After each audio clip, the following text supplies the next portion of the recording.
এবারের গল্পটা ছিল একেবারেই আলাদা। হঠাৎ করেই বাবা হুজুক তুলল 25শে ডিসেম্বরে আমরা পিকনিক করতে যাব। আর এই কথাটা বাবার বন্ধুদের অর্থাৎ পাড়ার কাকুদের বলার সাথে সাথেই সকলে এক পায়ে রাজি হয়ে গেল, হ্যাঁ আমরা পিকনিক করতে যাব। নানান ভাবনা চিন্তা করার পর ঠিক করা হলো শশাঙ্কের রাজধানী গৌড়ে আমরা পিকনিক করতে যাব। এদিকে কিন্তু সকাল সকাল আমাদের পিকনিক বাসও এসে হাজির হয়ে গেছে। সকাল 8টার মধ্যে যে যার সিটে এসে বসে পড়লো।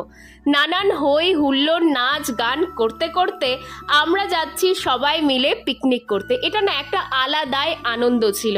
এই যে ঋষিমশাইও কিন্তু আছেন, ভীষণ খুশি ছিল। তো তারপর সবাই মিলে পৌঁছে গেলাম কচি কাচারা মিলে পিকনিক স্পটে পৌঁছানোর পর নানান সমস্যার মুখোমুখি হতে হয়েছিল।